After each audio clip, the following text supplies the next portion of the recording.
Hello again, this is Robert Carr from Intuitive Healing. Another video, another informative educational video for you. I don't know, I'll keep waffling on. Knowledge is power, and you'll probably get sick of me saying that over the next few videos, but it's true. The more we understand stuff, the less we are scared of it. And today's subject is ghosts. And you might think, what has a healer got to do with ghosts? Well, I'll get to that. A lot of things when you are involved in the healing arts. Like I said before, you're a bit of a Swiss Army knife and you have lots of uses. Ghosts is one thing that we'll have to deal with at times. The terminology that people sometimes use to describe ghosts, I think, is quite inflammatory and quite scary. Ghosts, spirits, entities, etc. If you just replace all of those words and all of those terms with lost soul, and that kind of sums it up from my perspective, a lost soul. There are lots of terminologies that are used in the paranormal that sound very, very dramatic, but when you get down to the nitty-gritty of it, they are quite straightforward to describe. There's one thing that I started to read about, and it was called soul retrieval, and I thought, oh, that sounds really exciting, I'll have a bit of that, not realising it's just an old term for when you reinstate one of your spirit bodies in sync with your physical. I'd been doing it for years, and I thought I'd look into it, and it was just a different terminology. So ghosts, lost souls, let's just call them lost souls because that's what they are. That's what they are. Now, how does someone become a lost soul? Well, in previous videos I've described that we are 25% physical and 75% energy. So our 75% energy is our mental, spiritual and emotional bodies. Obviously when we die, we lose our meat taxi and we are only 3/4 of who we used to be. And there is an opportunity to move on to the next level, wherever that may be.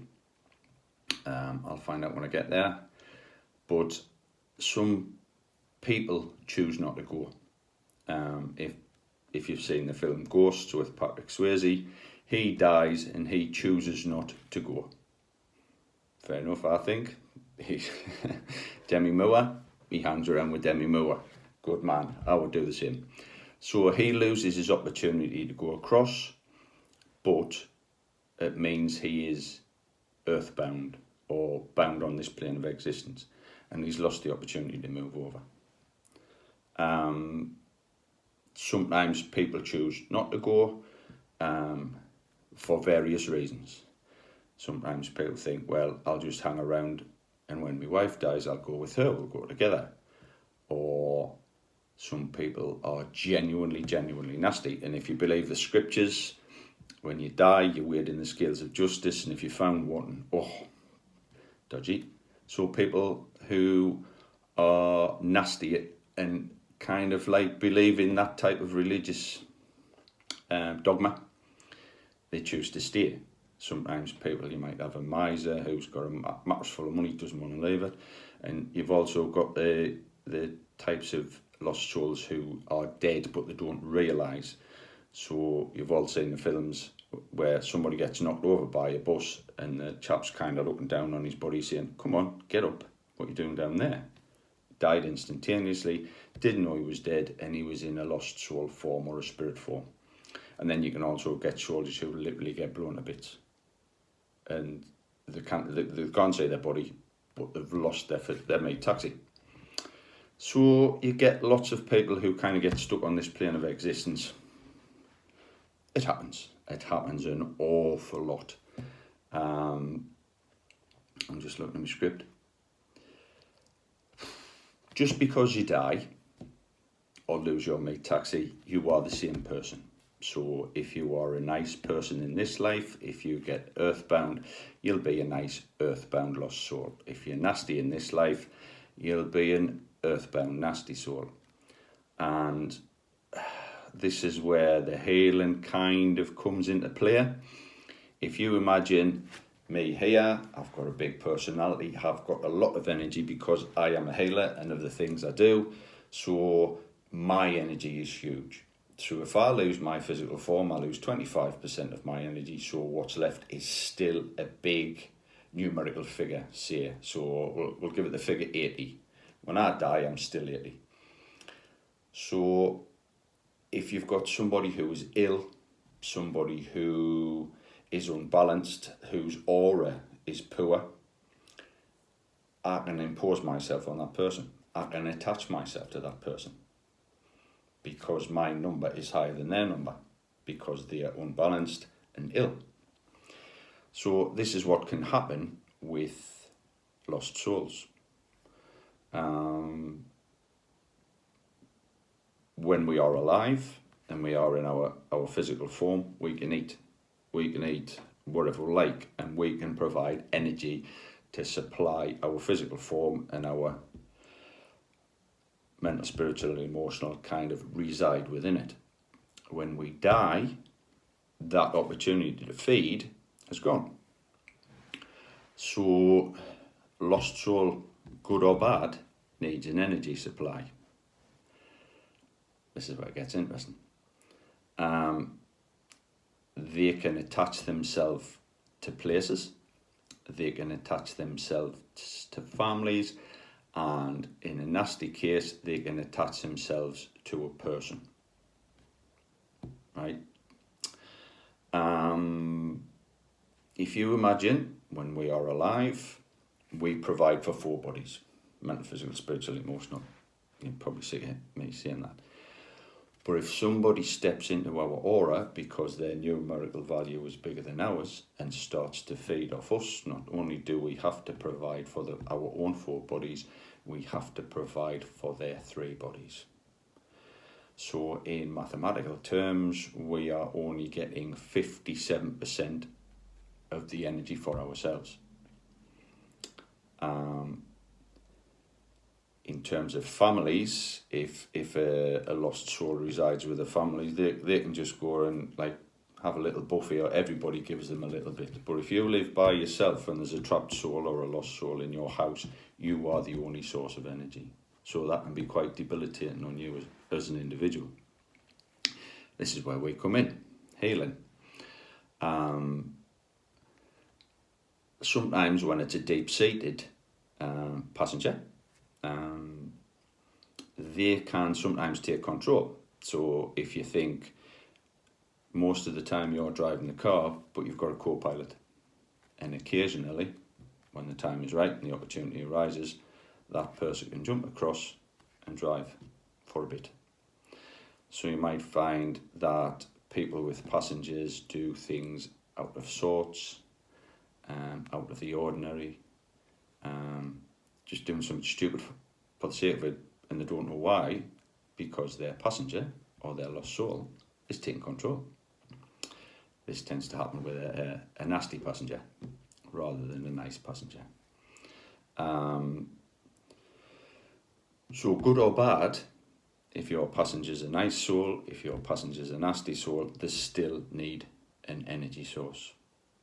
Some thrive on positive energy, some thrive on negative energy. It's a strange subject to cover, I know. I'm just looking at my script. So we as healers, obviously, if somebody's ill and their spirit bodies are detached and their chakras aren't working to their best of their ability, their aura will be flat. So we as healers can come along and reattach their spirit bodies, address their chakras, which allows their aura to grow, which basically means that person, that lost soul, cannot hang on to them anymore. And sometimes that lost soul will take the opportunity to go across. If it's a good lost soul and it doesn't realise what it's doing, a lot of lost souls think, oh, I'm going to stay with this person and I'm going to be with them and I'm going to look after them and I'm going to make sure they're all right. But they don't realise that they're actually nicking their energy.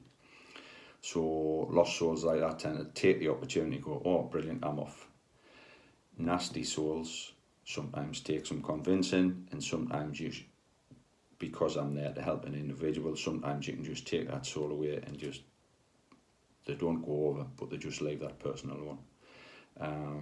I have a responsibility to that person to make sure they get better and they are well. But you also have a responsibility for the soul you're trying to help to try and get them across. Sometimes you can, sometimes you can't. All you can do is try. Some lost souls can hang around for a very, very long time. If they're happy where they are and they're getting nourishment or energy from whatever source, they can stay around a long time. So you do have places where, pubs, for instance, there's lots of pubs that used to be medieval pubs, and there's still pubs to this very day, and they tend to have a few resident ghosts. And when the man in charge of the building, can't remember,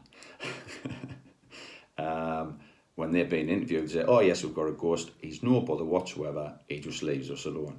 So a happy lost soul in residence, he's no bother.